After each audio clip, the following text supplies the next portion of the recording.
믿음으로 모든 세계가 하나님의 말씀으로 지어진 줄을 우리가 아나니 보이는 것은 나타난 것으로 말미암아 된 것이 아니니라. 오늘 설교의 제목은 믿음은 과학이라는 동업자가 필요합니다.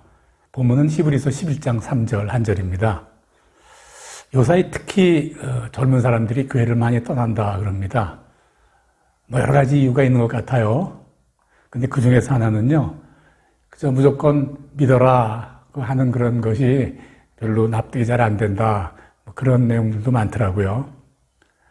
그런데 이건 요새만이 아니고 몇십 년 전 제가 청년 시절에도 그랬어요. 한번 돌이켜보면 저희 젊은 시절, 저 역시 지금 세대와 비슷한 그런 문제 때문에 아주 고민을 많이 했던 기억이 있어요. 네. 뭔가 그 믿음이라는 것이요, 좀 합리적이고 과학적으로 이렇게 설명되어지면 참 열심히 잘 하겠는데, 글쎄, 그냥 믿으라는 게 맹신 같고, 또 그렇게 그 믿음이 잘하는 것 같지도 않고, 그런 적이 있었어요. 네. 근데 이제 많은 사람들이, 청년 시대 이런 문제를 해결하지 않고 그냥 넘어가는 경우가 많은데, 이렇게 넘어가는 것이 사실은요, 심각한 영적 문제를 야기합니다. 네. 세월은 지나고 또 교회에서의 생활은 익숙해지는데도요, 그 마지막 믿음의 장벽을 건너지 못하는 거예요. 그렇다고 해도 이런저런, 관계로 엮여 있잖아요, 공동체가. 그러니까 그런 이유 때문에 쉽게 떠나지도 못하고. 그래서 그냥 자기의 믿음의 틀 안에서 믿음은 아닌데 믿음에 비슷한 모양을 만들어내요. 이런 경우가 있다는 거죠. 다 그렇다는 게 아니고. 그렇게 해서 바로 믿음이 제대로 확립되기도 전에 믿음이 아닌 믿음 비슷한 모양을 만들어내는 거, 그걸 신학으로 이렇게 만들어 놓은 게 자유주의 신학이다 그래요. 여러분 자유주의 신학 많이 들으셨죠? 그 자유주의 신학이요, 그 가짜 믿음입니다. 사실 전 그 자유주의 신학이라고 하는 그런 단어를 누가 만들었는지 아주 불만이기도 해요. 뭐 자유주의 신학 그러면은 보수주의 신학보다 좀 더 여유가 있고 좀 뭐 이런 느낌이 들지 않아요? 자유주의 신학이라는 것은 한마디로 합리적인 설명이 안 되는 것은 믿지 않겠다, 믿지 말아라, 그런 내용입니다. 그래서 성경에서 실제 그런 사건이나 그 내용들은 다 빼야 된다, 그렇게 주장하고 있어요. 네. 이거 참 무서운 이야기죠. 믿음이 어떻게 합리적일 수 있어요? 합리적으로 설명되어질 수 있어요? 네. 세상에서 합리적이다, 뭐 이런 표현에 가장 가까운 단어를 뭐 과학적이다 그럴 수도 있을 거예요. 네. 가장 합리적인 게 과학적인 것이라고 할 수 있겠죠. 네. 뭐 도저히 동의할 수는 없지만 서로 합리적 과학적인 것만 믿자고 하면 세상에 말이죠. 사실 세상에도 그런 온전한 합리적인 거 없어요. 네. 과학적인 것이 합리적인가? 그러면 우리의 믿음이 합리적인 것이면 그 과학적인 것이 합리적인 신앙이냐 그 말이에요. 네. 아니에요. 우리가 과학이라고 하는 거, 과학적이라고 하는 거, 그거 사실 전혀 합리적이지 않습니다. 네. 과학이 합리적이 아니라고 뭐 과학을 전혀 인정하지 않겠다든지 부인하겠다든지 그런 말로 오해하지 마세요. 네. 다만 믿음이라는 관점에서 보면 과학이 역시 합리적이 아니다 그 말입니다. 조금 이해하기가 쉽지 않죠? 믿음이라는 관점에서 보면 뭐 과학, 그거 역시 합리적이지 않다 그 말이죠. 네. 물론 과학은 우리들의 삶 자체예요. 우리들은 과학이 이뤄놓은 어떤 근거하에서 살고 있죠. 의식주의, 생활용품, 또 그 모든 것들이 과학적인 산물이에요. 뭐 전기, 우리가 쓰는 스마트폰, 몸이 아프면 가면 병원의 진료, 약들, 그런 거 모두가 다 과학의 산물이고요. 이제 앞으로의 세대에 이미 와 있지만 그런 인공지능 AI라 그러던가 요즘 또 AGI라고 하더라고요. 그것마저도 과학을 근거로 하는 거예요. 네. 우리가 과학을 무시한다거나 아무것도 아니라고 한다면 이 세상 결코 살 수 없고요. 현실을 무시하는 그런 게 되는 거예요. 네. 다시 말하지만 그럼에도 불구하고요. 믿음이란 관점에서 이렇게 보면 과학은 결코 합리적이지 않아요. 네. 곧 믿을만 하지 않다 그 말이죠. 왜요? 요 이야기 잘 들으시기 바랍니다. 과학은요 100% 알지 못해요. 과학은 그저 아는 부분만 아는 거예요. 네. 알기는 알겠는데 그저 가까이만 알고 확실히 알고 그 다음은 모른다 그 말이죠. 아는 건 확실히 아는데 더는 모른다 그 말이죠. 그게 바로 과학이라는 뜻이거든요. 네. 며칠 전 꽤 이름이 알려진 그 과학자들 또 몇 명이 모였어요. 뭐 뇌과학자도 있고요, 물리학자, 화학자, 천문학자, 거기다가요 또 무슨 뭐 물리철학자라는 게 있더라고요. 물리철학이라는 과목이 있는지 저는 처음 알았어요. 네, 뭐 철학과 뭐 물리학을 결합시키는 거라고 그러더라고요. 네, 이렇게 네 분의 과학자들이 모였는데요. 그 제목이 뭐냐면 우주의 팽창에 관해서 이야기를 나누는 유튜브 영상이에요. 아우 놀랐어요. 네. 이미 벌써 시작되고 있지만 유튜브가 대세가 될 것이 분명해요. 공영방송에서도 저런 과학자들을 한자리에 모이기 어려울 텐데 그저 개인 유튜브에서 이런 프로그램을 만든다니까 대단하지 않아요? 그 사회 보시는 분이요 얼마나 잘하는지 몰라요. 과학적인 지식도 많고 다양성도 있고 포용성도 있고 사회자더라고요. 네. 1시간이 넘는 프로그램이었어요. 네.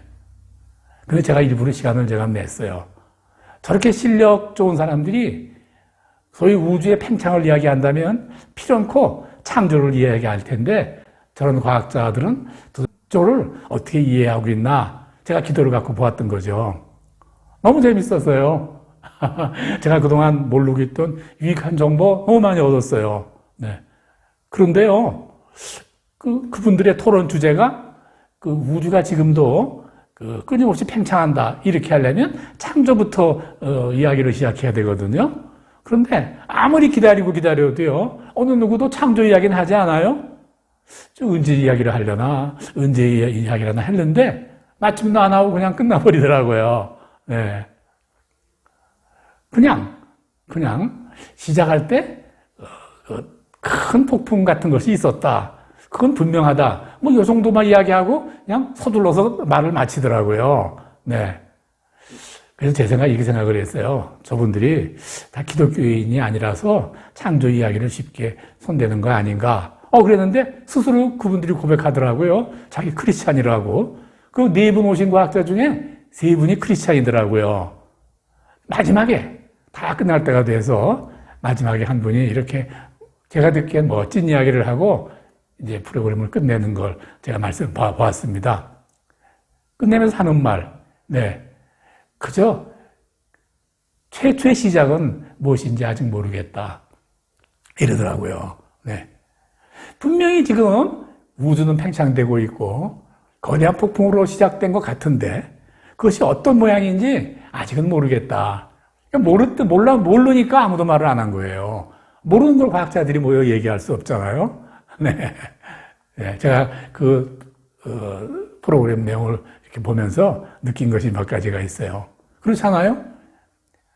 지구 팽창을 이야기하는데 시작을 모른다 그러면 이거 다 틀리는 거거든요.